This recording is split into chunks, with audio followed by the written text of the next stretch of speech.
కర్కాటక రాశి వారికి ఈ వారం రోజుల కాలాన్ని పరిశీలన చేసినట్టయితే రాశిలో శుక్రాచార్యుల వారు బాగున్నారు. ద్వితీయ స్థానంలో బుధుడు బాగున్నారు, బుధాదిత్య యోగము బాగుంది. తృతీయ స్థానంలో కుజుడు బాగున్నారు. ఇక వ్యయస్థానంలో గురువుగారి యొక్క సంచారం బాగుంది.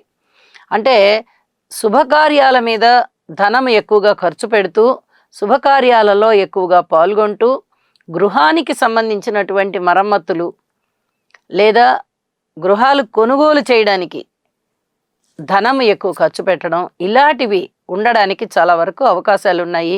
స్థాన చలనానికి చాలా వరకు అవకాశాలు ఉన్నాయి. కుటుంబం బాగుంటుంది, అన్నదమ్ముల సహాయ సహకారం బాగుంటుంది.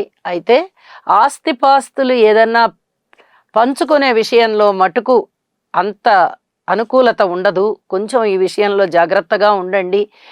అలాగే ఏదైనా ప్రమాదాలు, ప్రయాణాల రీత్యా కొన్ని రకాల జాగ్రత్తలు తీసుకోవాల్సి ఉంటుంది. ఇది జన్మజాతకంలో కూడా శని కుజుల యొక్క దృష్టులు కానీ ఉన్నట్టయితే, కలిసి ఉండడం కానీ దృష్టులు కానీ ఉన్నట్లయితే ఖచ్చితంగా జాగ్రత్తలు తీసుకోండి.